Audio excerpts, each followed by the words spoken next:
squash you through. I want to squeeze you. Hey everybody, what's up? Welcome back to the Game Sketch. Today and only today, we are here to talk about, that's right, gimmicks in Sonic games, because I feel like there's been a lot of them, and I got into this sort of conversation on my stream, but I want to kind of flesh it out and discuss which are ones that really stand out and which are the ones that feel kind of ass throughout the mainline games. And of course, if you'd like to see more videos like this, make sure of course to follow your boy, subscribe to your boy, and all that jazz. Thank you very much. Now, I try my best to really classify in my mind what a gimmick is, right? And I didn't want to boil it down to, well, grind railing is a gimmick, or, you know, grabbing on those poles where you jump off is a gimmick. I want to talk more in the sense of the game's central hook, I guess, or mechanic, because I don't know, sometimes the main mechanic is the hook, sometimes it's a gimmick, right? Like the Werehog or something. I want to sort of discuss the biggest ones over the years and give my thoughts on them, and just in general, I feel like gimmicks are a massive part of platformers, right? You think of even Mario, right? How, you know, Flood was a gimmick, or Galaxies.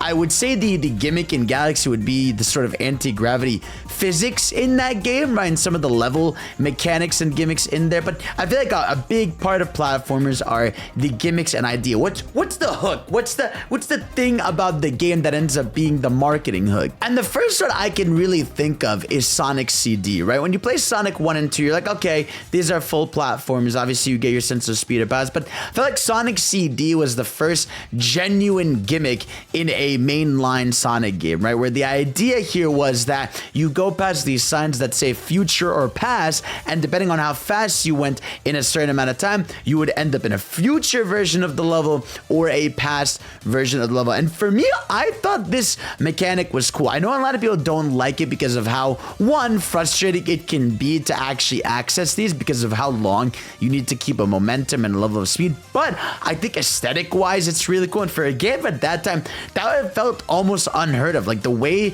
you almost had these like creepy looking versions of a level, a good future and a bad future that looked different. I fuck with that a lot. I think to me, that's a really good gimmick, and I would love to see that explored in a 3D game. Another one you could argue that came out through the years is Adventure 1 and 2. And I was trying to think, what would the hook / gimmick be? And I feel like they lock gimmicks behind the optional playable characters, because I feel like your gimmicks come through stuff like, you know, playing Knuckles levels and it becomes a treasure hunt, right? Or you're playing as Amy and suddenly you're doing these little hammer jumps, right? Or even, you know, in Adventure 2, right, you're suddenly in a mech as Tails. I feel like the game's sort of locked different gimmicks throughout the different playable characters, and I don't know how I feel about this. I've always thought this was a double-edged sword, because on one hand, yeah, you get a sense that these characters are very different and fun, but at the same time, you get gimmicks that can drive you crazy. Obviously, one of the most notable ones in history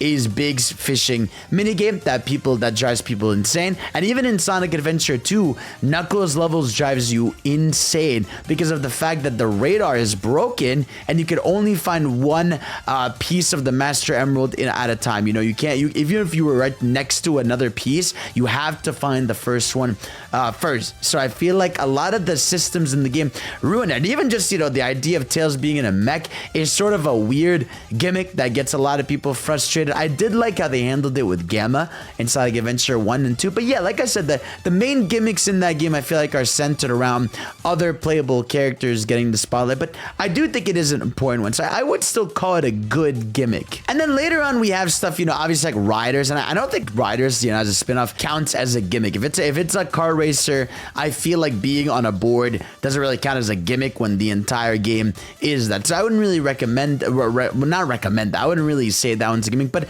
I would think from that era, Sonic Advance, right? When I think specifically of Sonic Advance 3, the gimmick of the partner characters, right? Where depending on if you were, you know, Knuckles and Sonic, or Tails and Knuckles, or Amy and Sonic, or Amy and this, you would have different abilities with those characters. You know, Sonic could sit on Knuckles while he's gliding, Amy can push Sonic into the air. You had different moves, different team-up mechanics with the different characters, and I thought that was awesome. Now, I will say those gimmick abilities are hella, like, optional. You know, there's so many that you almost think, like, okay, this is cool, but when am I ever using this? When is it ever really implied I'm supposed to use it? So I feel like this gimmick to me falls into like the kind of like Like, I mean, I like that it exists as a concept, but I wish it was a little bit fleshed out more, because it really does come off as, oh, this is really a gimmick. Like, this is just, we have this to have this, even though there are those cute little moments where if you stand there, their little idle animations are very cute though, so it's worth it just for that. A big one, which you could argue is the first major gimmick in a 3D Sonic game, is Sonic Heroes though. I think Sonic Heroes, the idea of going through different teams, and each teams are a team of 3 that you're swapping between, I think this is a very good gimmick. I love this idea, and I've always thought, even though I have my issues with that game, the idea of your team working together is awesome. I love that when you're the power character, you're using them to toss the other characters as fists. I love the idea that when you know Sonic, you're just going full speed with the gang and you're doing cool attacks. I love that when you're Tails, you can get a little bit more height, or whenever you're a flying character. But I do like that no matter which team you're playing in that game, all those mechanics are the same throughout each of the 3 characters. And what's cool about it too is you can level up the characters within a level to upgrade the gimmick and make it stronger. So in terms of a main hook or main idea for a game, I love Sonic Heroes in that sense. And while I think the game almost punishes you a lot of times with some of the level design and everything, I feel like in concept, this is incredible, and I would love to see this return somehow. Another gimmick that really stands out to me is Shadow the Hedgehog, right? And I was thinking, right, is the gimmick in that game the guns, or is it the morality system? And I'm leaning towards it being the morality system. Basically, in Shadow, you can choose to either, you know, going through the level from start to finish. You can choose to do the good path, where, you know, you do the good thing in the level, like save the civilians, or you choose the dark path and you destroy everything in your way, typically. And I think as a gimmick, this is a good idea in principle, right? The idea of having multiple objectives, but story-wise, it makes the game a complete mess, because suddenly you could be doing 2 missions where Shadow is a complete dickhead, and then you're doing 2 missions where you're a complete good person, and it completely destroys what you were doing before. It's just the level of how much that gimmick fucks up and breaks that video game is crazy. So in idea wise, I like the idea of multiple objections, but in execution, also kind of a flaw. Now, Sonic 06, I'm trying to think, would I consider Silver and Shadow gimmicks? I mean, I would call their gameplay gimmicks, right? Especially Silver. I think Silver to me definitely falls into the gimmick category, where the idea is you're slower with them, but you're slowing down these bullets and you're shooting the back.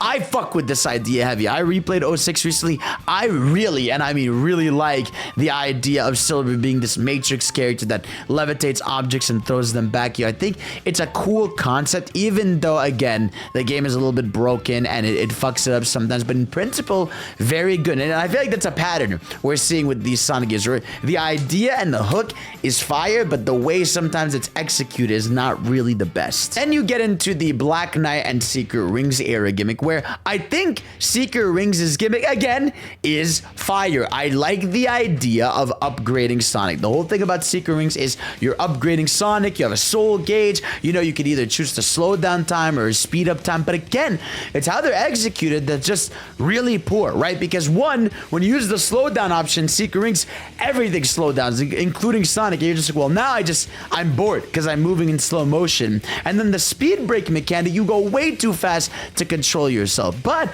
I like the idea of the stuff like, you know, you can get to break easier, you can do a special stomp, you get these cool upgrades for playing a Sonic. But again, the upgrades in Secret Rings feel like, instead of making the game fun from the get-go, it's like locking ways to make it from the beginning. But I think Black Knight's gimmick is fire. The entire game has just one gimmick throughout, and that is you slashing with enemies with the Excalibur sword. Yeah, you'll get a gauge where sometimes you can do a slow-mo to slash a bunch of enemies, but for the most part, you are really doing one thing throughout, and that is waggle the remote. But it does look cool, so I can't be mad at it. Of course, a big one, and this is one of the, I would say, one of the most divisive gimmicks slash hooks, is the Werehog, right? If you're a Sonic fan, you know about Sonic Unleashed, and you know the Werehog is a very big split in the community. Some people love it and love that, you know, there's another side to Sonic and Unleashed where it basically becomes an action game and you have a moveset and you're leveling it up. But a lot of people also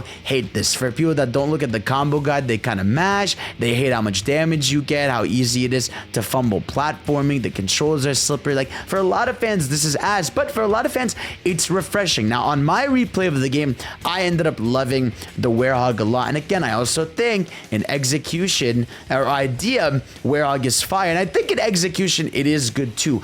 I just think for a lot more casual people, they should have made the moveset a bit more apparent of which combos you can do or encourage them more and make the combat a little less rigid or taking too much time to get good, because you can level up Sonic in that game a lot, but it does take time, it does take S ranks, and it does take replays. But Werehog, again, I think it's fire. I forgot to talk about Sonic Rush right now, and I'm trying to think, right? Sonic Rush, I wouldn't call, again, the boost a gimmick. I feel like that's the mechanic of the game. You're boosting, and I think that's part of the journey. But in Sonic Rush Adventure, I would call the resource management / the touchscreen boat mini games I would call that a gimmick, because the idea here is you're stopping your main games to suddenly, you know, be on little surfer games. You're suddenly on a ship shooting enemies. Like, the gimmicks and weird side levels in Sonic Rush Adventure are odd, you know, and I wouldn't call those a fun gimmick, to be frankly honest with you. I think the game ends up relying on you doing touchscreen stuff way too much, especially when Sonic Rush, the original,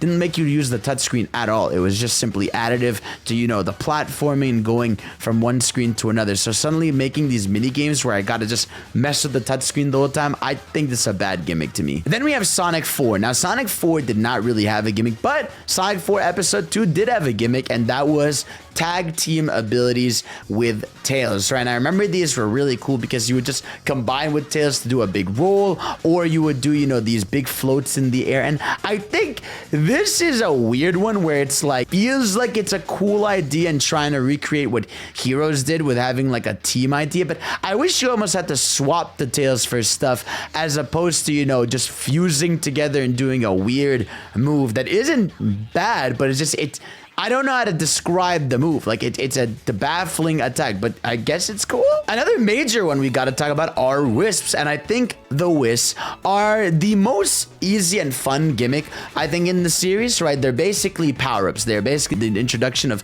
a massive power-up in a Sonic game, and I love the Wisps. I think especially in Sonic Colors, those characters are cool because, you know, you would get the laser wisp that allows you to go through a bunch of stuff. You would get the drill wisp that makes you go underground and everything. I think that one's very cool, right? And then you have Rocket, which is a very fun one. Frenzy is still my favorite in that game, where you're just eating, destroying things and getting better. I think they're really cool, and I think what's cool about that gimmick as well is the more wisps you unlock as you play, the more they unlock back at earlier levels. So sometimes going back to levels is fun because suddenly you find yourself in the first 2-3 levels, you're like, oh, now drill is unlocked here, or now I can go use this ability, and suddenly you're finding new upgrades, new things, new collectibles throughout them. And I think the Wisps are like one of the easiest W's in terms of a gimmick. But I will say there are some that are worse than others. I mean, I think Hover is kind of a lame one. I think Ghost in Ultimate is kind of lame. I think Spike is a little bit of a weird one because it just kind of replaces the spin dash but puts you on a roof. I don't know. So, some of the power-ups could be better. Oh, another notable one I was thinking of, Lost World, right? Lost World's gimmick is the parkour system, and I think this one's bad. And I think it's especially bad because in idea-wise, you're like, oh shit, Sonic with parkour makes so much sense. He's a character that, you know, is running on walls and moving left and right. You would think parkour in a Sonic game is a no-brainer and should be part of the series forever. But the way it's done in this game is so weird and hard to control. Like, you have to, like, go upwards from a cliff, press a button, press another button to turn off the wall. You're, like, losing speed as you're going down, and it doesn't really encourage you to do it much. And it's, I don't know, like, I feel like for me, this gimmick is one that I wish was peak, but because it's stuck in a game where, like, it doesn't feel like it encourages it too much or really makes it very clear when to use it, I don't fuck with it that much. I wouldn't really call Sonic Generations having a gimmick. I think 2D Sonic and 3D Sonic are just two different gameplay styles, and I wouldn't really call that a gimmick, but I would call Forces a gimmick for sure. You know, I think the idea of the avatar character being the gimmick and you can swap through different abilities is a gimmick, and it's just, it's ass, bro. I mean, I don't think it's an awful idea to have a made-up character in a Sonic game, but I don't know, man. I felt like the OC in the game was so weird, and I like the idea that, yeah, I guess you can go to different paths with the different abilities you have with the OC, but I just, again, the game's levels are so linear and weird that it's not enjoyable at all. A simple gimmick, though, I would say is Frontiers. I think Frontiers is a pretty simple one with the Psyloop. I think Psyloop would be the gimmick of Sonic Frontiers, and I think that one isn't intrusive at all. You know, some people would argue the combat system is the gimmick, but I don't really call that a gimmick. I think the Psyloop is the gimmick, and I think it's one that doesn't get into your face too often. I think it's helpful for solving puzzles. I do love, you know, Psylooping bosses to do some crazy abilities throughout, but I think the Psyloop is a solid gimmick that never gets too much in the way of the game. I wouldn't really call either the Titan battles a gimmick because that's Supersonic. Supersonic's not a gimmick. That's like a central fight mechanic of the game. And of course, we have our latest entry, which would be Sonic Superstars, where they have the gimmick of the Chaos Emerald abilities, which I think is also a cool addition. I like the idea of having different abilities, you know, using Vine or using, you know, Float, but some of them, again, are more useful than others. Like the invisible one that lets you see invisible platforms is extremely situational. The Vine one is also extremely situational, but stuff like Avatar, where you spam a bunch of enemies, can be good to wipe enemies on screen. You have ones that let you swim better underwater.